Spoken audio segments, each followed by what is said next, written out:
प्यारे बच्चों, आइए एग्ज़ाम की तैयारी करिए हमारे साथ। आज की वीडियो में हम क्लास 7 हिंदी वसंत में मिठाई वाला इस पूरे पार्ट के क्वेश्चन आंसर डिस्कस करेंगे। भले आपने ये पूरा पार्ट पढ़ा हो या ना पढ़ पाए हों, लेकिन इस वीडियो को देखने के बाद पूरा चैप्टर भी आपको समझ में आएगा और इसके क्वेश्चन आंसर भी आप हर एक एग्ज़ाम में लिख पाओगे। तो जल्दी से एक बार वीडियो को लाइक और अपने दोस्तों को शेयर कीजिएगा। आपका लाइक, आपका प्यार, आपका सपोर्ट हमें मोटिवेट करता है। हम आपके लिए और भी बढ़िया अच्छी वीडियोज़ लेकर के आते हैं, इसलिए चैनल को भी सब्सक्राइब जरूर कीजिएगा। चलिए शुरू करते हैं। पहला सवाल, तो पहला सवाल है, मिठाई वाला अलग अलग चीज़ें क्यों बेचता था और वह महीनों बाद क्यों आता था? रीज़न है, मिठाई वाला एक ही चीज़ बेचे। आमतौर पे आपने देखा होगा, सब्जी वाला सब्जी लगाता है, आलू वाला आलू ही बेचता है हर बार, प्याज वाला प्याज ही बेचता है। लेकिन यहाँ पर जो मिठाई वाला है वो कभी मिठाई वाला बन के आता है, कभी खिलौने वाला बन के आता है। तो अलग अलग चीज़ें वो बेचता है, आखिर क्यों, और वो महीनों बाद क्यों आता है? ओबियसली बच्चे एक चीज़ से बोर हो जाते हैं, इसलिए वो कभी मिठाई ला रहा है, कभी खिलौने ला रहा है ना, कभी बांसुरी ला रहा है। तो अलग अलग चीज़ें हैं जो वो लेकर के आता है।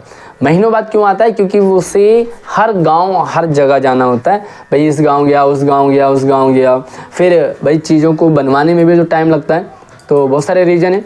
आइए देखते हैं आंसर किस तरह से लिखोगे।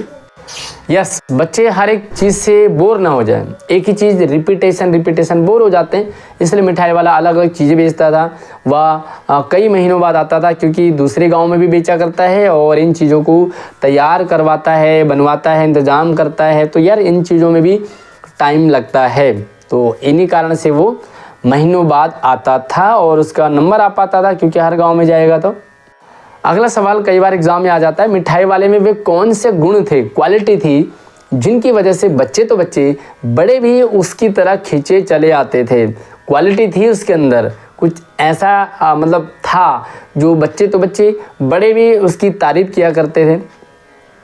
सबसे बढ़िया बात होती है दुकानदार की, किसी भी दुकानदार की, मीठा बोलना। जिससे जो भी दुकानदार मीठा बोलता है, हम ओबियसली बच्चे खींचे चले आते हैं, बड़े भी आइए आइए आइए, चाय पीजिए, बैठिए। भाई चाय तो किसी ने पीना नहीं है, लेकिन बोलना भी अच्छा लगता है। चीज़ें सस्ते देना, कई बार ना भी हो तब भी वो कम पैसों में भी दे देता था और फ्री में भी दे देता था। यार ये सारी चीज़ें कौन दुकानदार करता आजकल?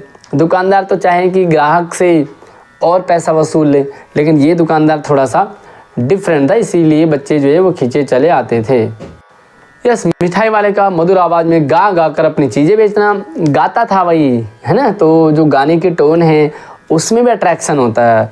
जब हम गा गा करके, मैं भी कई बार चैप्टर को गा कर पढ़ाता हूँ, तो बच्चे बड़े खुश हो जाते हैं, अच्छा लगता है, मुझे भी अच्छा लगता है। और मुझे क्यों अच्छा लगता है? क्योंकि वो बच्चों को अच्छा लगता है, इसलिए मुझे भी अच्छा लगता है। तो गा करके किसी भी चीज़ को इंटरेस्टिंग बना सकते हैं, यही करता था मिठाई वाला, गा गा करके। दूसरा, बच्चों की मनपसंद चीज़ें लाना। भाई एक तो वो मीठा गाता था तो बच्चे खींचे चले आएंगे, वो मनपसंद चीज़ें लेके आ रहा है तो भी बच्चे खींचे चले आएंगे, है ना। भाई ये भी चीज़ चाहिए, वो भी चीज़ चाहिए। एक ही चीज़ होता है तो बोर हो जाते हैं, लेकिन अलग अलग चीज़ें लेके आ रहा है, कम दामों में बेच रहा है, तब भी बच्चे खींचे चले आते हैं। बच्चों से प्यार से बात करता था तब भी खींचे चले आते थे।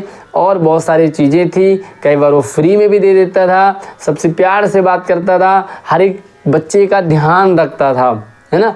तो इसीलिए बच्चे ही क्या, बड़े भी उसकी तरफ खींचे चले आते थे। अगला सवाल है, विजय बाबू एक ग्राहक थे, यानी कि कस्टमर हैं, और मुरली वाला एक विक्रेता यानी कि शॉपकीपर है, दुकानदार है। एक दुकानदार है, एक ग्राहक है, दोनों अपने अपने पक्ष के समर्थन में तर्क देते हैं। जब मोल भाव करते हैं तो दोनों अपने अपने पक्ष में तर्क देते हैं। दुकानदार कहता है कि बाबूजी आपको तो मैं सस्ते में दे रहा हूँ, औरों को मैं महंगा देता हूँ। तो बाबूजी कहते हैं मैं देता सबको होगा इसी रेट में, लेकिन एहसान मेरे ऊपर जता रहा। फिर दुकानदार जो मुरली वाला है वो कहता है कि देखो भाई, दुकानदार चाहे कितना सस्ता ही क्यों ना दे रहा हो, फिर भी ग्राहक को लगता है कि मुझे लूट ही रहा। ऐसा होता है ना ऑब्वियसली। तो हम भी सोचते हैं अगर कोई चीज़ सस्ती आ रही है तो सोचते हैं कि क्या इसमें कोई फॉल्ट तो नहीं है, कुछ गड़बड़ तो नहीं है। और सस्ते माल में भी हम कन्फ्यूज़ रहते हैं और महंगी चीज़ में भी कन्फ्यूज़ रहते हैं। तो यार ये तो खैर ह्यूमन नेचर भी है। विजय बाबू एक ग्राहक थे, जबकि मुरली वाला एक विक्रेता था। दोनों ने मोल भाव के लिए अपने अपने तर्क दिए। विजय बाबू ने अपने पक्ष में तर्क दिया कि फेरी वाले की झूठ बोलने की आदत होती है, देते हैं सभी को 2-2 पैसे में, पर एहसान का बोझ मेरे ऊपर ही लाद रहा है। सबको वैसे होता ही है, वो यही कहते हैं सबको कि देखो जी औरों के लिए तो मैं 25 रुपये किलो है, लेकिन आप अपने हो इसलिए 20 रुपये दे दो। सबको यही कह रहा होगा, लेकिन तरीका है। इसके बाद मुरली वाले ने अपना तर्क दिया कि ग्राहक को वस्तुएं लागत का पता ही नहीं होता, उनकी आदत होती है दुकानदार चाहे हानि उठा करके भी वस्तु क्यों ना बेचे, फिर भी लगता है कि दुकानदार हमें लूट रहा है, उन्हें एक्चुअल रेट नहीं पता होता है ना। तो कई बार और अगर सस्ता बेच रहा हो तब भी हमें लगता है कि कुछ या तो इस प्रोडक्ट में फॉल्ट है, इसलिए सस्ता बेच रहे हैं। अगला सवाल है, खिलौने वाले के आने पर बच्चों की क्या प्रतिक्रिया होती थी। ये सवाल कई बार एग्जाम में आया है, ध्यान से समझे। वीडियो लाइक नहीं किया तो लाइक भी करते जाओ, अगर लाइक नहीं किया है तो चैनल को सब्सक्राइब भी कीजिएगा। आप हमसे व्हाट्सएप या इंस्टाग्राम से भी जुड़ सकते हैं। मैंने व्हाट्सएप नंबर, इंस्टाग्राम आईडी इसी वीडियो की डिस्क्रिप्शन में डाला है, वहाँ पर भी मैं एजुकेशनल अपडेट आप लोगों के साथ शेयर करता रहता हूँ। खिलौने वाला जब आता था तो बच्चों की प्रतिक्रिया होती थी, अलग अलग रिएक्शन। सबसे पहला रिएक्शन, बच्चे जो भी काम करते सारा छोड़ छाड़ के खिलौने वाले की तरफ भागा करते थे।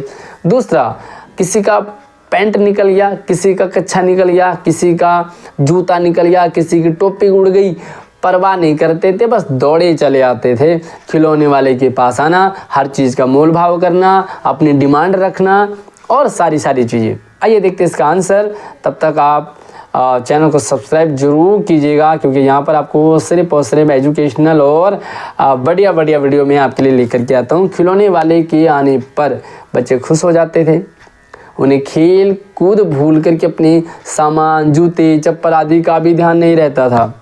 वे अपने घर से पैसे लेकर के आते थे, खिलौनों का मोल भाव करने लगते, खिलौने वाला उनका मन चाहा खिलौना दे देता था और बच्चे उन्हें लेकर के बहुत खुश हो जाते थे, अपने अपने घर जाते थे और अपने अपने घर वालों को दिखाते थे, भाई बहनों के साथ अपने खिलौने की डिस्कस किया करते थे। तो ये बहुत ही बढ़िया इंटरेस्टिंग सा आंसर, बढ़िया सवाल। रोहिणी को मुरली वाले के स्वर से खिलौने वाले का स्मरण क्यों हो आया। जब रोहिणी ने मुरली वाले का स्वर सुना तो इससे पहले खिलौने वाला भी आया था, तो रोहिणी को लगा कि क्या मुरली वाला ही खिलौने वाला था या क्या खिलौने वाला ही मुरली वाला है। क्यों लगा, क्योंकि सिमिलरिटी थी दोनों में। मुरली वाला भी गा गा करके ही बेचा करता था, खिलौने वाला भी गा कर बेच रहा है। मुरली वाला भी बड़ा मीठा बोलता था, ये भी मीठा बोल रहा है। दोनों की एज लगभग 30-35 की एज में थी, दोनों एक जैसे थे और दोनों ने बीकानेरी साफा पहना था। तो जब एक जैसा होलिया, एक जैसा स्ट्रक्चर, एक जैसा बिहेवियर, तो ऑब्वियसली एक दूसरे का स्मरण तो हो आएगा। देखते हैं किस तरह से रोहिणी को मुरली वाले के स्वर से खिलौने वाले का स्मरण इसलिए हो आया क्योंकि वह खिलौने वाले की तरह ही मधुर स्वर से गा करके खिलौने बेचा करता था और मुरली वाला भी सेम ऐसे ही बेचा करता है। मिठाई वाले की तरह सिर पर बीकानेरी साफा बांधना, उम्र भी सेम, स्वरूप का भी एक जैसे होना, ये सारी चीज़ें लगता है कि मुरली वाला ही खिलौने वाला है, खिलौने वाला ही मुरली वाला है, शक्तिमान ही गंगाधर है। आइए देखते हैं अगला सवाल। लाइक करने में कंजूसी ना करें और अगर आप हमसे इंस्टाग्राम से जुड़ें तो फॉलो ज़रूर कीजिएगा, क्योंकि वहाँ पर भी मैं एजुकेशनल अपडेट शेयर करता रहता हूँ। थोड़ा सा हमारी पहाड़ी यादें भी उसमें मिल जाएंगी आपको। किसकी बात सुनकर के मिठाई वाला भावुक हो गया, उसने इन व्यवसायों को अपनाने का क्या कारण बताया। भाई दुकानदार है, दुकानदार कभी इमोशनल नहीं होता, अपनी चीज़ें बेचो और जाओ।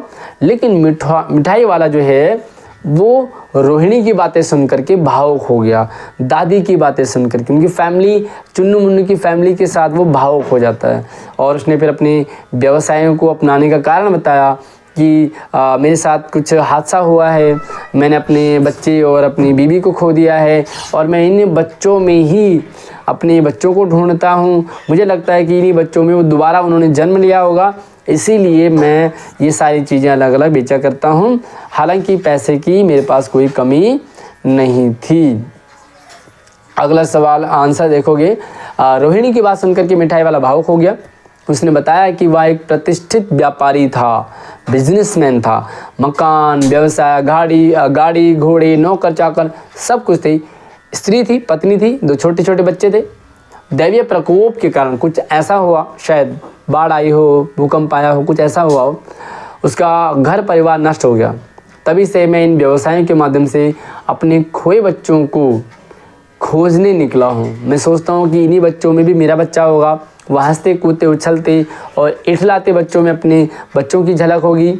इन वस्तुओं को बच्चों में बेच करके संतोष का अनुभव करता हूँ। बच्चों के चेहरे की खुशी देख करके मुझे खुशी होती है। लेकिन आजकल हमने देखा होगा, जब पड़ोस के बच्चे बड़े खुश होते हैं तो हमारे बच्चे खुश हों तो पड़ोस में लोगों को जलन हो जाती है, या पड़ोस के बच्चे अगर खेल रहे हों तो हमें जलन हो जाती है। यहाँ देखो, जो मुरली वाला है, जो मिठाई वाला है, वो कितना डिफरेंट है, जो दूसरे के बच्चों में भी अपने बच्चों को ढूंढ रहा है। अब इस बार पैसे ना लूँगा। कहानी के अंत में मिठाई वाले ने ऐसा क्यों कहा? मैं पैसे नहीं लूँगा, दादी से पैसे नहीं लूँगा, रोहिणी से पैसे नहीं लूँगा। कुछ रीज़न है। देखिए, नॉर्मल सा एक दुकानदार है, लोगों को लगता है कि सामान बेच और जा, लेकिन यहाँ पर इन्होंने एक फैमिलियर बन गए। उसे हालचाल पूछे, उससे बताया, वह अपनी बातें बताओ, क्या पता हम आपका दुख दूर कर पाएँ। तो एक फैमिलियर जब हो गया तो उसने कहा, नहीं भाई, मैंने ये जो सामान है ये आपको नहीं बेचा, मैंने अपने बच्चों को बेचा है। और अपने बच्चों को बेचता कोई नहीं है, अपने बच्चों को देता है, उनसे पैसे कोई नहीं लेता। इसलिए मैं इस बार पैसे नहीं लूँगा, क्योंकि आपने मुझसे फैमिली वाला रिश्ता जताया है, तो भाई मेरा भी फ़र्ज बनता है। पहली बार रोहिणी ने उससे अपनापन जताते हुए उसके बारे में पूछा था। उसी समय रोहिणी के छोटे छोटे बच्चे चुन्नू मुन्नू आकर के मिठाई मांगने लगते हैं। वह मिठाई दोनों को दे देता है। रोहिणी पैसे देती है तो उसने कहा, इस बार मैं पैसे नहीं लूँगा, क्योंकि उसका मन भर आया और ये बच्चे उसे अपने ही बच्चे लगे। कहीं ना कहीं ये बच्चे भी मेरे ही हैं और हर बच्चा मेरा अपना ही है। तो अगर आप मुझसे फैमिलियर हो रहे हो तो आपके बच्चे हमारे बच्चे, और अपने बच्चों से कोई भी सामान के पैसे नहीं लेता।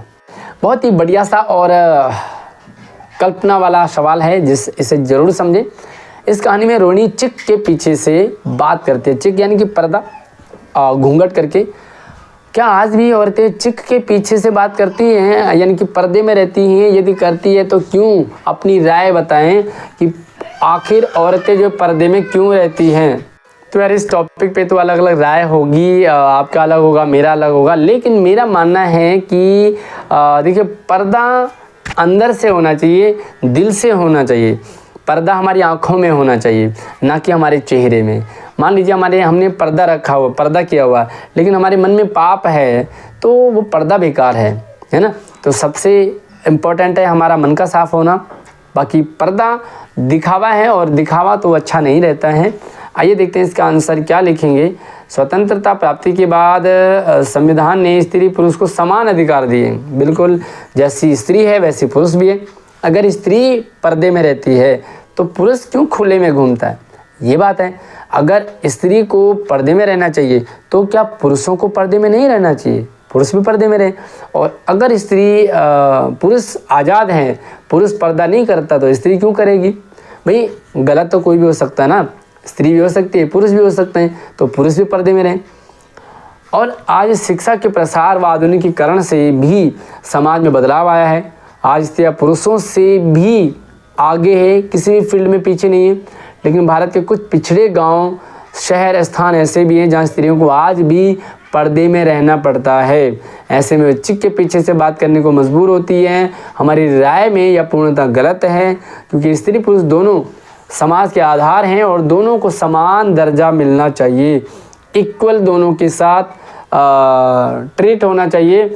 हमारे ऐसे नहीं कि हमारी मम्मी पर्दा कर रही है और पापा जो है डांस कर रहे हैं खुले में, या तो पापा भी पर्दा करें। मतलब ऑब्वियसली ये कि दोनों सेम रहें, और जब सेम रहेंगे तो फिर गलत होगा नहीं। बाकी कई जगह ये भी कि समाज की डर से भी पर्दे में रखा जाता है, और कई लोग खुद भी पर्दे में रहती हैं। तो देखो, जो खुद रहना चाह रही है ये अलग मैटर करता है, लेकिन ज़बरदस्ती अगर रखा जा रहा तो थोड़ा सा डिफरेंट है, सोचना है। बाकी आपकी क्या राय है, आपको क्या लगता है?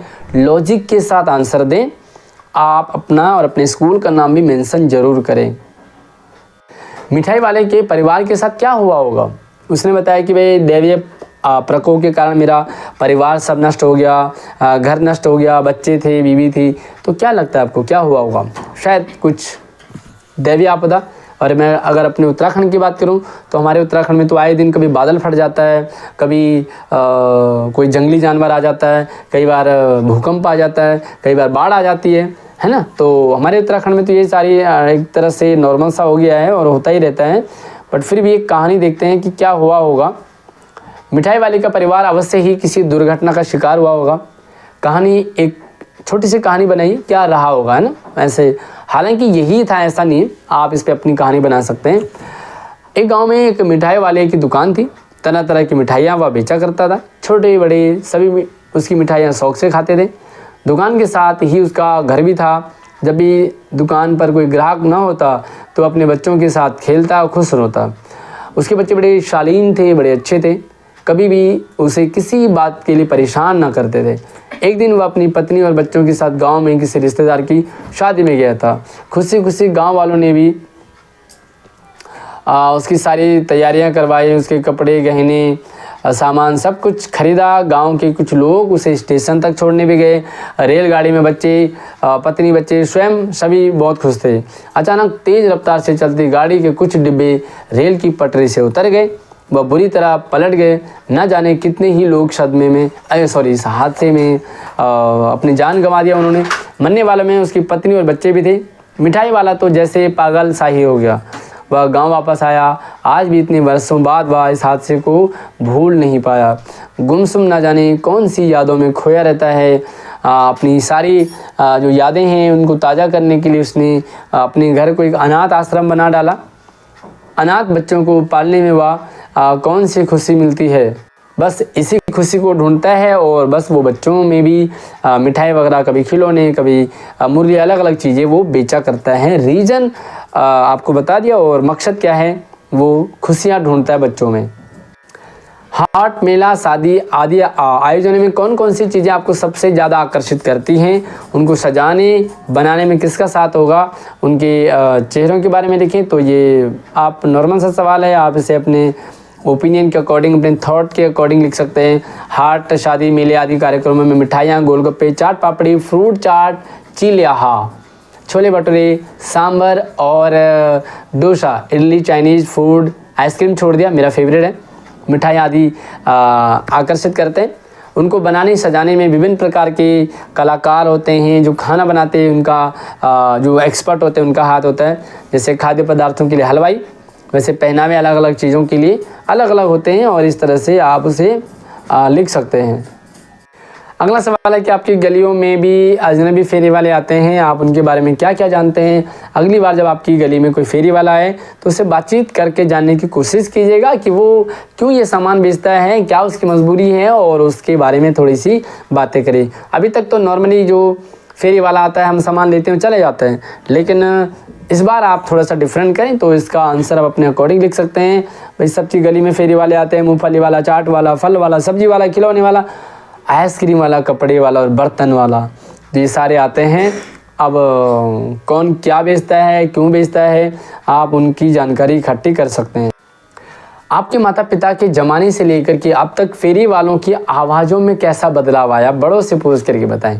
भाई आपके पापा के ज़माने में फेरी वाले, आपके दादा नाना के ज़माने में फेरी वाले और आपके ज़माने में फेरी वालों की आवाज़ में कितना बदलाव आ गया। पहले के ज़माने में फेरी वाले बड़े मतलब अच्छे से प्यारे से होते थे। ज़रूरी नहीं है कि वो सामान ही बेचते थे, वो कई बार सस्ता और अपना निजी स्वार्थ छोड़ करके कई बार बच्चों के बारे में भी सोचा करते थे। लेकिन आजकल आप देखोगे तो मकसद सिर्फ पैसा कमाना हो गया लोगों का, है ना। तो आप तो इस बार अपने बड़ों से पूछ करके इसका आंसर लिखेंगे और देखते हैं कि क्या क्या चेंजेस हो गया है। कई बार सवाल में आ जाता है, इसलिए अपने घर वालों के साथ ज़रूर शेयर करें। आपको क्या लगता है वक्त के साथ साथ फेरी वाले के स्वर कम हुए? वक्त के साथ साथ में क्या फेरी वाले कम हो गए हैं, उनकी आवाज़ कम हो गई है? बिल्कुल हो गई है, क्योंकि आज सब कुछ ऑनलाइन बिक रहा है, बहुत सारी चीज़ें ऑनलाइन आ गई ना। तो अब ऑनलाइन का ज़माना है, सीधा ऑर्डर करो घर में आ जाएगा। आपको ना सब्ज़ी की ज़रूरत है, ना आपको कपड़ों की ज़रूरत है, ना आपको आइसक्रीम भी आपको घर देने आ जाएगा। तो ये सब चीज़ें हमें देखने को मिल रही हैं। तो ये था पूरा चैप्टर। मुझे उम्मीद है कि आपको पूरा चैप्टर भी समझ में आया होगा, अच्छा भी लगा होगा। बाकी यार प्यारे प्यारे से कमेंट ना ज़रूर कीजिएगा, अच्छे लगते हैं आपके प्यारे प्यारे से कमेंट, पढ़ता हूँ, हार्ट देता हूँ, लाइक करता हूँ। तो बस ड्रॉप कर दीजिए अपना स्कूल अपने नाम के साथ। कौन से टॉपिक का वेट कर रहे हैं, क्या चाहते हैं आप हमारे चैनल से, आप हमें कमेंट कर सकते हैं। व्हाट्सएप, इंस्टाग्राम, फेसबुक, ट्विटर से भी आप हमसे संपर्क कर सकते हैं, वहाँ पर भी मैं एजुकेशनल सारी अपडेट आपको शेयर करता रहता हूँ। अगली वीडियो में नए टॉपिक के साथ मिलते हैं, तब तक आप चैनल को सब्सक्राइब जरूर कीजिएगा। जय हिंद।